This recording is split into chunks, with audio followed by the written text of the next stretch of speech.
आज हम लोग समझेंगे क्लास 10th का फिजिक्स का वीवीआई क्वेश्चन।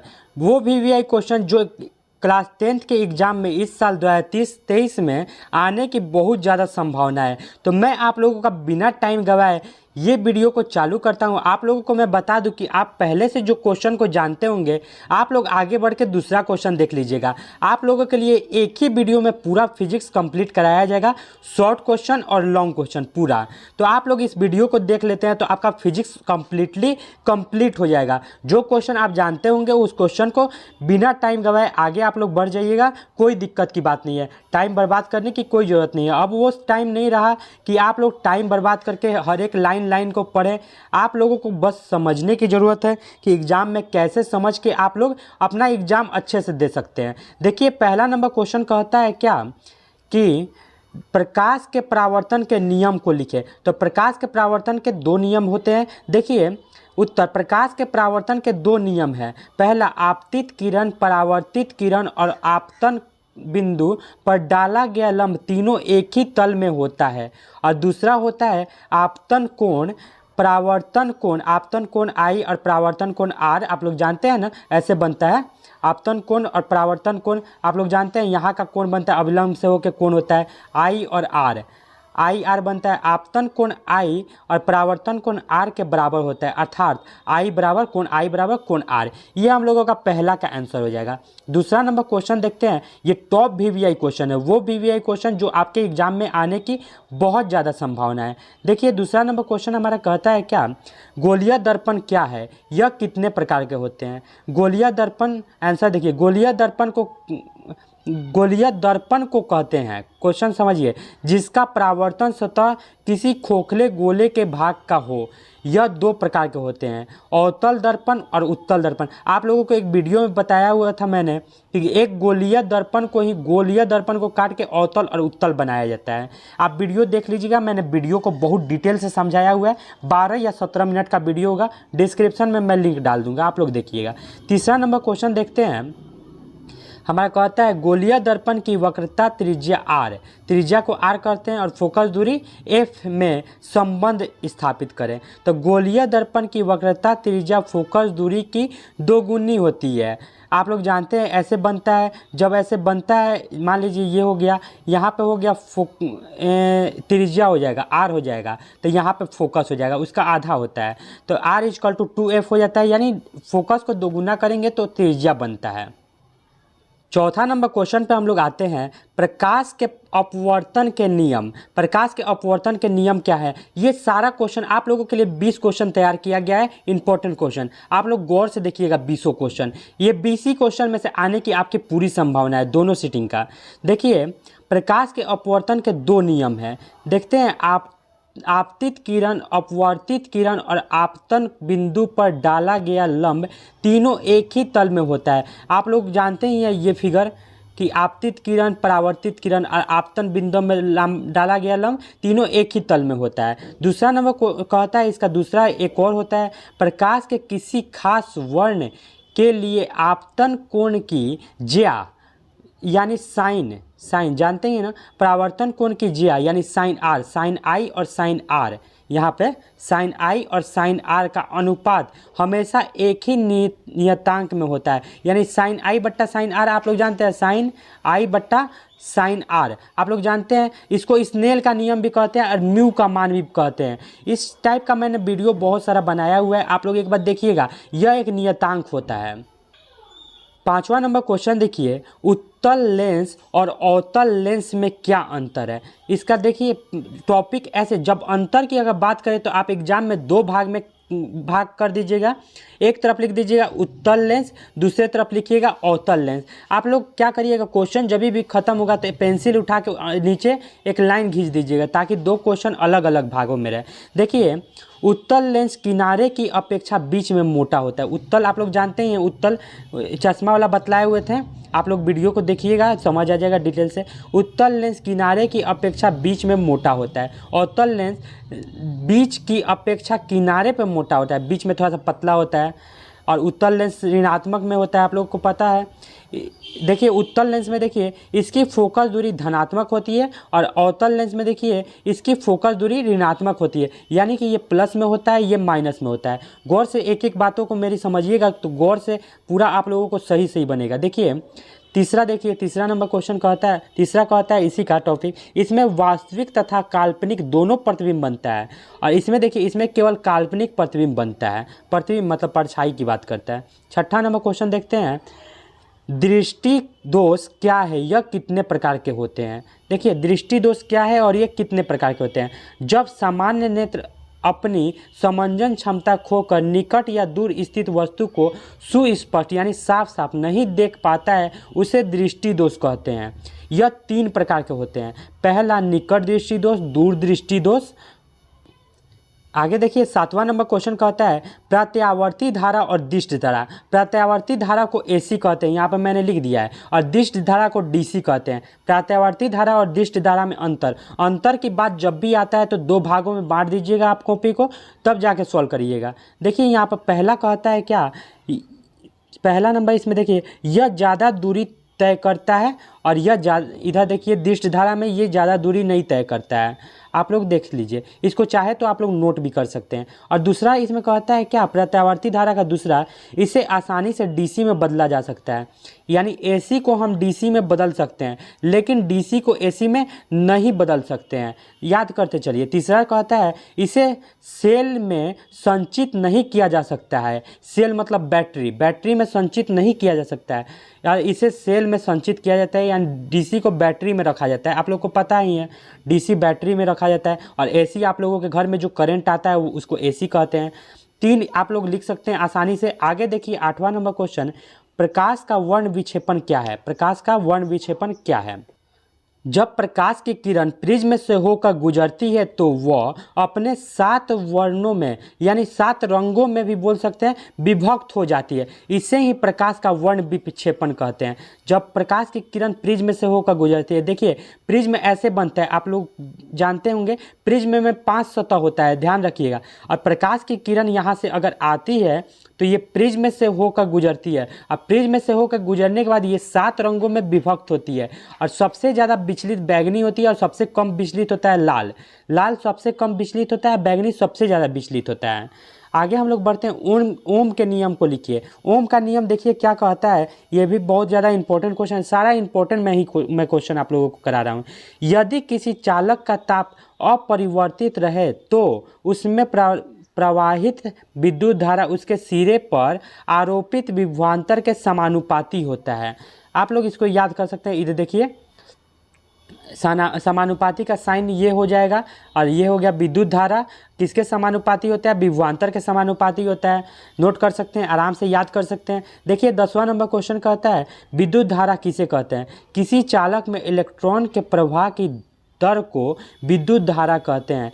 यदि किसी चालक में टी मतलब समय के बारे में जिक्र कर रहा है, टी समय और क्यू आवेश प्रवाहित हो तो विद्युत धारा I = Q/T। 11 नंबर क्वेश्चन की ओर आते हैं। 11 नंबर क्वेश्चन देखिए क्या कहता है, ए मीटर और वोल्ट मीटर में अंतर स्पष्ट करें। ए मीटर और वोल्ट मीटर में जब भी कोई भी अंतर की जैसे बात आई तो 2 भागों में बांट दीजिएगा।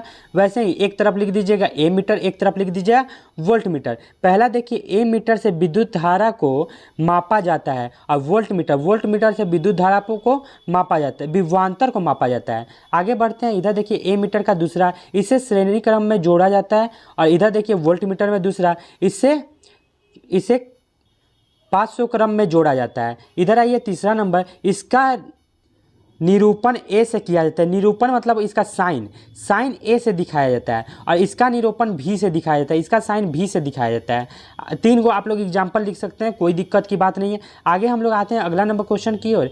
किसी चालक का प्रतिरोध किन किन बातों पर निर्भर करता है। तो किसी चालक का प्रतिरोध बहुत सारी बातों पर निर्भर करता है, तो निम्नलिखित बातें लिख दीजिएगा। निम्नलिखित बातों पर निर्भर करता है। पहला कहता है चालक की लंबाई पे, चालक जितना लंबा रहेगा प्रतिरोध उतना बढ़ते जाता है। चालक के ताप पे, ताप बढ़ेगा प्रतिरोध बढ़ेगा। चालक के अनुप्रस्थ काट के क्षेत्रफल पर, उसका क्षेत्रफल पे, मोटाई पे भी निर्भर करता है, चालक के प्रवृत्ति पर भी निर्भर करता है। आगे हम लोग अगला क्वेश्चन की ओर देखते हैं। विद्युत फ्यूज क्या है? फ्यूज आप लोग जानते हो, घरों में फ्यूज का प्रयोग किया जाता है, उसी को कहते हैं विद्युत फ्यूज। विद्युत फ्यूज एक ऐसा उपकरण है जो परिपथ में हो रहे लघुपथन या अति भारण जैसे दुर्घटना, लघुपथन शॉर्ट सर्किट, अति भारण यानी ज़्यादा लोड बढ़ता है जैसे दुर्घटना से बचता है, इसीलिए घर में फ्यूज का प्रयोग किया जाता है। इसका प्रतिरोध एवं गलनांक निम्न होता है यानी कम होता है। चुंबकीय रेखा के गुण को लिखें, चुंबकीय रेखा के गुणों को लिखें, ये भी बहुत ज़्यादा इंपॉर्टेंट क्वेश्चन है। चुंबकीय रेखा के गुण निम्नलिखित हैं। निम्नलिखित मतलब ज़्यादा रहता है तो निम्नलिखित कर दिया जाता है। निम्नलिखित, आप लोग निम्नलिखित लिखने के बाद भी 3-3 उदाहरण दे सकते हैं, इसमें कोई दिक्कत की बात नहीं है। आगे हम लोग देखते हैं, यह काल्पनिक रेखा है जो बाहर से उत्तरी ध्रुव से दक्षिणी ध्रुव तथा अंदर से दक्षिणी ध्रुव से उत्तरी ध्रुव की ओर जाता है। ये परस्पर प्रतिच्छेद नहीं करती है। ये देखिए तीसरा नंबर, ये रेखा ध्रुव के पास सघन एवं ज्यों-ज्यों इससे दूर जाता है विरल होती जाती है। आगे देखते हैं अगला नंबर क्वेश्चन की तरफ। मैक्सवेल का दक्षिण हस्त नियम, इस नियम के अनुसार यदि हम अपनी दाहिने हाथ की उंगली को इस प्रकार निकालते हैं कि धारावाही चाल को इस प्रकार पकड़े। आगे देखते हैं, इसका आगे भी क्वेश्चन हमारा कहता है, ये अपने कोचिंग का बैनर आ जाएगा, बैनर अपना है कोचिंग का, तो आप लोग इसको छोड़िए, आगे हम लोग बढ़ते हैं कि अंगूठा धारा की दिशा बताता है तो अन्य उंगलियां चुंबक क्षेत्र की दिशा को संकेत करती है। फ्लेमिंग के वाम हस्त नियम, फ्लेमिंग आता है और मैक्सवेल भी आता है, तो फ्लेमिंग के वाम हस्त नियम, इस नियम के अनुसार, इस पे मैंने लॉन्ग वीडियो बनाया हुआ है, आप लोग देखिएगा, ये आने की बहुत ज़्यादा संभावना है। इस नियम के अनुसार यदि हम अपने बाएं हाथ की 3 उंगली अंगूठा, तर्जनी और मध्यमा को परस्पर इस प्रकार फैलाते हैं कि तर्जनी चुंबक क्षेत्र की दिशा और मध्यमा धारा की दिशा और को संकेत करें, ठीक है, और अंगूठा चालक पर लगे बल की दिशा को बताए। FBI बतलाया था ना, FBI अमेरिका का जो इंटेलिजेंट बैरो होता है, फोर्स होता है, FBI कहते हैं। FBI से याद कर लीजिएगा, या पिछला वीडियो आप लोग देख लीजिएगा, बहुत ईजी से मैंने बताया हुआ था। आप लोगों का टाइम थोड़ा सा बचाते हुए मैं तेज़ी चल रहा हूँ, इसीलिए आप लोगों को घबराने की कोई ज़रूरत नहीं है। आप लोगों को अगर नहीं समझ आता होगा तो आप लोग दोबारा रिपीट कर लीजिएगा वीडियो को, इसीलिए मैंने इतना पहले वीडियो डाल रहा हूँ आप लोगों के लिए। लघुपथन से आप क्या समझते हैं? जब किसी कारणवश परिपथ का ठंडा तार और गर्म तार आपस में सट जाता है, ठंडा और गर्म तार सटता है, जो आप लोगों के घरों में होता है, एगो लाल रंग का होगा, एगो काला रंग का होगा, आपस में सट जाता है तो परिपथ में धारा का मान बहुत तथा प्रतिरोध बहुत कम हो जाता है। इसे ही लघुपथन कहते हैं या शॉर्ट सर्किट भी कहते हैं। अति भारण से आप क्या समझते हैं? जब परिपथ में एक साथ कई शक्ति वाले उपकरण को साथ जोड़ दिया जाता है तो मेंस में धारा अधिक आने लगता है, इसे ही अति भारण कहते हैं। 19 नंबर क्वेश्चन देखते हैं, जीवाश्म ईंधन किसे कहते हैं? उत्तर हमारा हो जाएगा, अनेक मृत जीव जंतु तथा वृक्षों के पृथ्वी के अंदर दबे रहने के कारण एक ईंधन का निर्माण होता है, इसे जीवाश्म ईंधन कहते हैं। यह एक अनवीकरणीय संसाधन है। अनवीकरणीय संसाधन उसे कहते हैं जो संसाधन भविष्य में ख़त्म हो जाए, उसे अनवीकरणीय संसाधन कहते हैं। कोयला, पेट्रोल, तेल, गैस इत्यादि, ये अनवीकरणीय संसाधन है जो भविष्य में आज न कल ख़त्म हो जाएगा। तो आप लोग देखें इतना सारा क्वेश्चन, और देखिए नाभिकीय संलयन किसे कहते हैं? जब 2 छोटे नाभिक मिलकर एक बड़े नाभिक का निर्माण करते हैं तो एक बड़ा नाभिक का निर्माण करते हैं तथा इस दौरान काफ़ी मात्रा में ऊर्जा बनता है, इसे नाभिकीय संलयन कहते हैं। यानी सूर्य जो होता है, सूर्य नाभिकीय संलयन पे काम करता है। आप लोगों को पता होना चाहिए सूर्य नाभिकीय संलयन पे कार्य करता है। सूर्य एक तारा है, आप लोग जानते हैं, सूर्य से निकला हुआ प्रकाश 7 रंगों का मिश्रण होता है। ये सब याद करने की चीज़ है। ये देखिए लॉन्ग क्वेश्चन भी बहुत ज़्यादा इंपॉर्टेंट है। ये आप लोग देख लीजिएगा अच्छे से। F = R/2 अवतल दर्पण में सिद्ध करें। एक बार इसको देख लीजिएगा और आप लोग नोट कर लीजिएगा, F = R/2 बहुत ईजी से आप लोग सिद्ध कर सकते हैं इसको। एक बार नोट कर लीजिएगा बहुत बढ़िया से। दूसरा नंबर क्वेश्चन, अवतल दर्पण सिद्ध करें 1/v plus 1/u equal to 1/f। ये भी बहुत अच्छा क्वेश्चन है, आने की बहुत ज़्यादा संभावना है। आप लोग सारा देख के वीडियो रोक के एक बार देख लीजिएगा, और जहाँ भी आपको वीडियो नहीं समझ आया है वहाँ का वीडियो एक बार और देख लीजिएगा। जो क्वेश्चन आप पहले से जानते हैं उसको फिर दोबारा देखने की कोई ज़रूरत नहीं है, आप लोगों का टाइम बेवजह बर्बाद होगा। देखिए तीसरा क्वेश्चन, ये लॉन्ग क्वेश्चन में आता है, 5 लॉन्ग क्वेश्चन तैयार किया गया है। उत्तल दर्पण सिद्ध करें F बराबर R/2, F बराबर R/2 सिद्ध करें। देखिए ये भी आप लोग बहुत अच्छे से देख सकते हैं, बहुत अच्छे से नोट कर सकते हैं अपने लिए। और देखिए ये अगला क्वेश्चन है, उत्तल दर्पण सिद्ध करें 1/v plus 1/u equal to 1/f।